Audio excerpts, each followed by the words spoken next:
Presse donne la parole à un créateur qui a fait du design vidéoludique une véritable passion professionnelle. Français mais aussi citoyen du monde, Pascal Lubin, bonjour. Bonjour Boris. Vous avez étudié aux États-Unis, à Seattle, et parcouru la planète pour concevoir ou superviser des univers de jeux devenus emblématiques. Consultant et directeur créatif depuis près de 30 ans, vous avez collaboré à des titres cultes comme notamment Splinter Cell, Alone in the Dark ou Vigor. Aujourd'hui, vous mettez votre expertise au service du game design, du graphisme et de la stratégie créative dans des jeux AAA comme sur mobile. Pascal, nous allons parler bien sûr de votre parcours, de votre vision du jeu vidéo comme langage universel et de la place aussi des Français à l'international dans cette industrie en perpétuelle évolution où la France a une identité forte, synonyme d'esthétique visuelle très marquée et d'une approche narrative et parfois même philosophique du jeu. Pascal, une première question. Comment on devient, comme vous, créateur, créatif, et on travaille dans le graphisme des jeux vidéo, un métier qui fait rêver? Alors d'abord, bonjour à vos auditeurs. Je suis absolument ravi de passionner avec eux, de partager avec eux ma passion et mon parcours. Donc en fait, moi c'est assez particulier. Je suis entré dans l'industrie il y a plus de 30 ans. Donc à l'époque, il n'y avait pas d'école, tout le monde se formait un peu sur le tas. On était tous autodidactes. Donc aujourd'hui, si on veut entrer dans le monde des jeux vidéo, on va dire qu'il y a essentiellement il y a deux filières. Première filière, la filière scolaire, c'est-à-dire qu'il y a notamment en France quelques écoles de très bon niveau qui forment au métier de jeu vidéo, Isart Digital, l'Engine, Angoulême, Rubica, Valenciennes. Donc ça, c'est des valeurs sûres. Par contre, évidemment, les parcours sont plus ou moins chers et l'entrée est très difficile. Par contre, quand on sort de là, on est très très bien formé à un excellent niveau. Bon. Ensuite, pour ceux qui n'ont pas les moyens de faire ce type de parcours ou pour différentes raisons ne peuvent pas entrer, on peut effectivement entrer par la petite porte, c'est-à-dire en montrant ce qu'on est capable de faire. Comment on peut faire ça?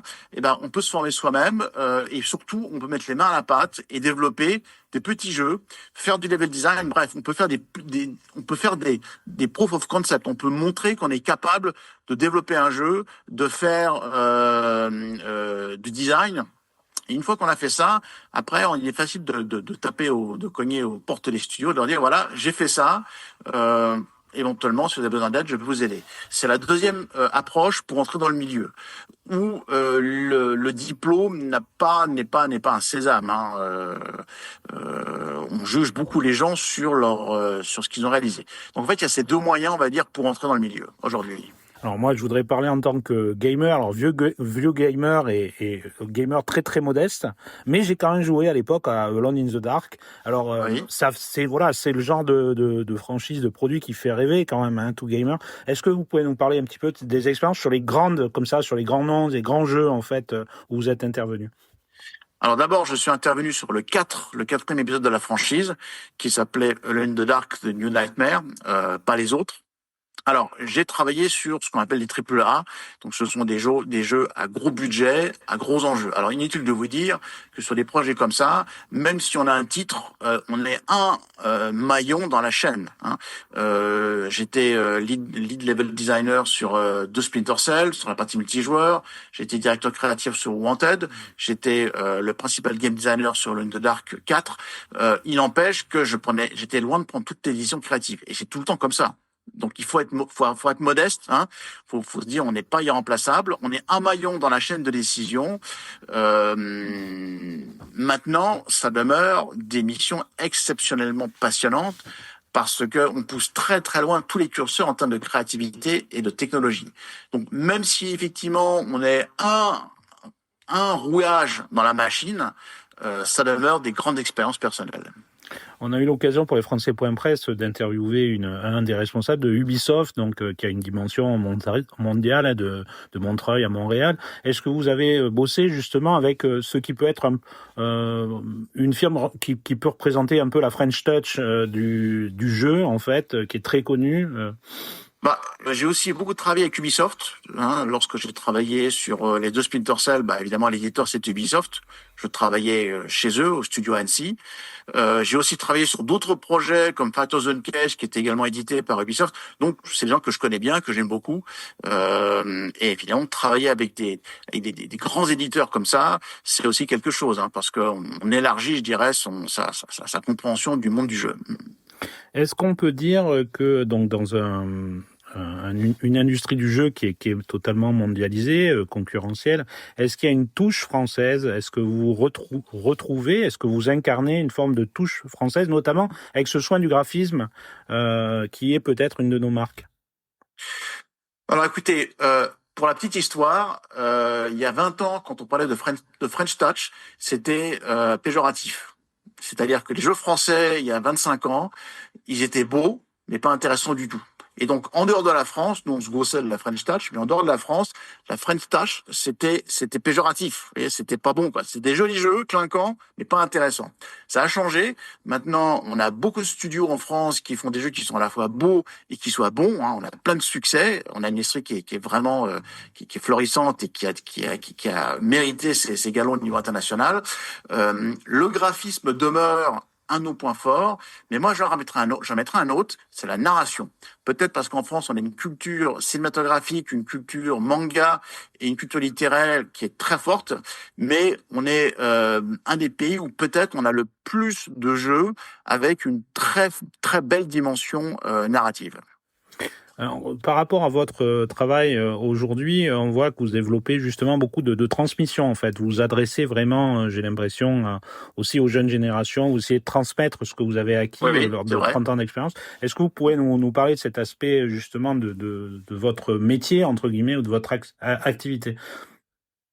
L'activité de formation, vous voulez dire? Oui, plutôt de formation. J'ai vu la chaîne YouTube en particulier. Alors, il y a différentes choses. D'abord, j'interviens également dans différentes écoles. Alors, pour moi, c'est une activité annexe, puisque ma principale activité, c'est de faire du design. Maintenant, depuis une dizaine d'années, effectivement, j'interviens dans différents établissements, comme le Paul Léonard de Vinci à la Défense, ou Essier, qui est une école qui dépend de la Chambre de commerce. Donc ça, c'est une chose que je fais de temps en temps, mais également, je cherche à publier. Alors, pareil, depuis 15 ans, je publie des articles de fond, soit sur le site de la FJV, qui est le site professionnel de référence en France pour l'industrie du jeu vidéo. Je publie également l'équivalent sur Game Developer, qui est le pendant mondial de la FJV. Et effectivement, depuis quelques temps, pour aller un peu plus loin, j'ai publié mon premier cours vidéo en ligne. Voilà. L'idée, c'est évidemment de transmettre mon expérience, mon savoir-faire, notamment aux jeunes générations. Alors, il y a un point dont on parlait en off avant cet entretien, c'est de dire vous êtes comme un bâtisseur de cathédrale, c'est-à-dire que vous allez de par le monde en fait au service, on pourrait dire aller de votre art. Est-ce que vous pouvez me parler de cet aspect globe-trotter qui intéresse aussi beaucoup probablement notre lectorat, les Français de l'étranger, une communauté de 2 millions quand même, 3 millions parfois dans des comptes de compatriotes vivant hors de France. Euh, Moi, je considère que le monde, c'est mon jardin. Parce que dans notre industrie, il est très fréquent pour des membres de notre industrie, que ce soit programmeurs, artistes, designers, de s'expatrier pendant quelques temps, de travailler à l'étranger, parce que les opportunités sont meilleures.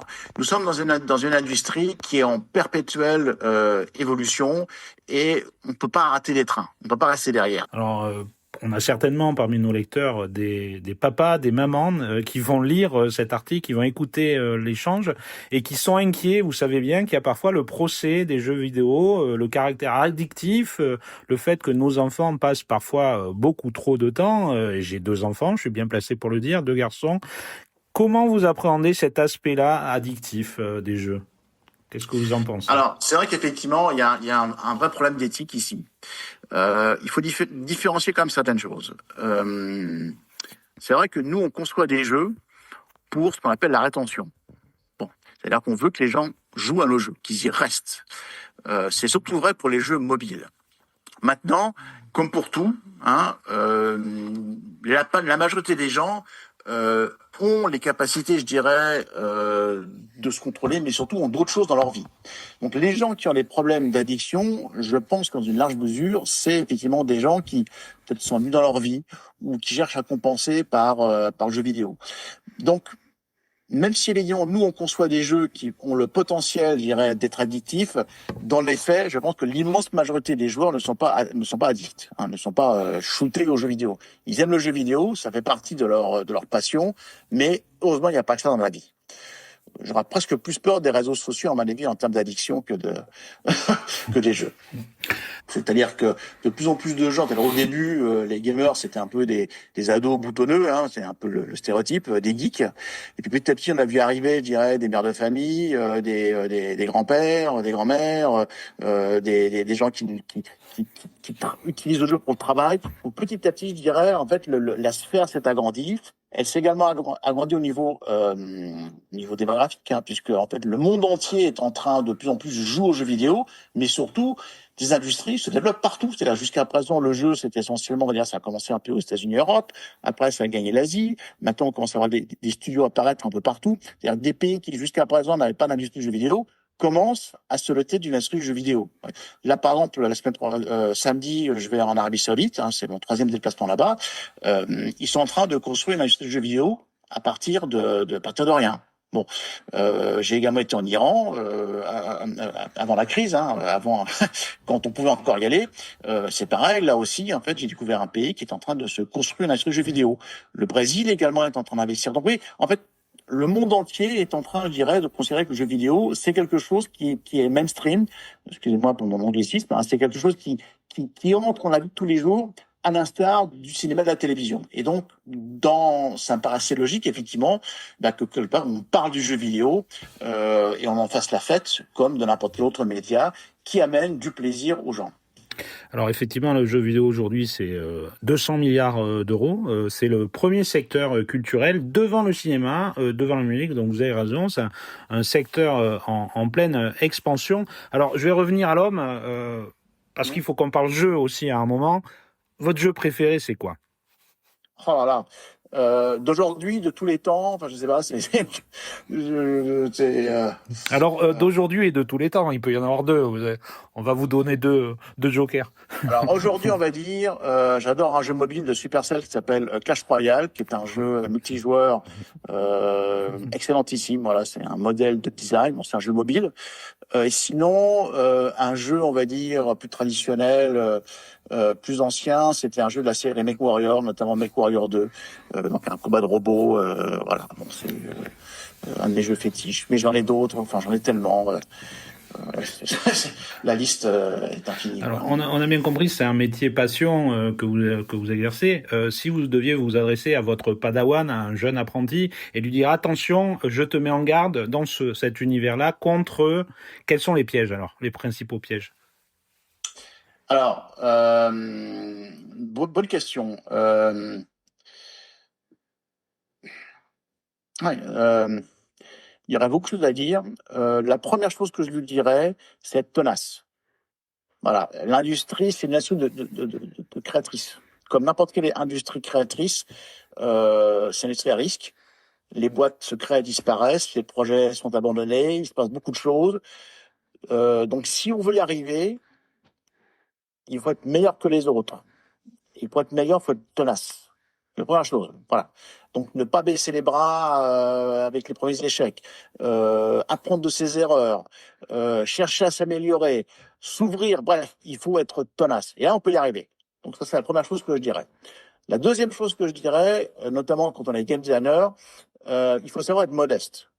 C'est-à-dire que quand on est un designer, donc on est un peu l'architecte d'un jeu, bon bah, si le jeu fonctionne bien, la tentation, c'est de se dire, c'est d'avoir les filles qui gonflent, vous voyez, de prendre le melon. Bon, très très mauvais, parce qu'un jeu vidéo, c'est même si on est à l'origine du concept, on n'est pas seul à travailler dessus. Et si effectivement on commence à s'imaginer qu'on est, je dirais, une diva créatrice, vous voyez, quelque part on a tout faux et on comprend rien. Et si je vous demande, pour une dernière question très très très ouverte, de vous projeter dans les 50 ou les 100 ans qui viennent, bien sûr on sera tous vivants, la technologie nous permettra de survivre à notre biologie, mais alors qu'est-ce qui se passera dans une centaine d'années? Alors on peut rêver, on peut dire n'importe quoi. Qu'est-ce qui se passera dans 100 ans en matière de gaming, en matière de jeux vidéo? Alors, moi, c'est vrai que je crois à ce qu'on appelle le métaverse, hein, donc l'espèce d'univers virtuel dans lequel on peut y vivre une vie parallèle. Donc, c'est ce qui a été mis en avant dans Ready Player One. C'est ce qu'a essayé de faire Meta avec son métaverse. C'était beaucoup trop tôt. Je pense mais je pense qu'effectivement, si on se projette dans 15, 20, 30 ans, je pense que ça sera là et effectivement, ça sera peut-être même qu'on y passera une bonne partie de notre vie. Et peut-être plus de temps que dans la vie réelle, voire totalement dans cette vie artificielle. Voilà. Si je veux me projeter à très long terme, c'est ce que je dirais. Alors, et ça, c'est pas que. En attendant le métaverse, il me reste à vous remercier, Pascal Luban.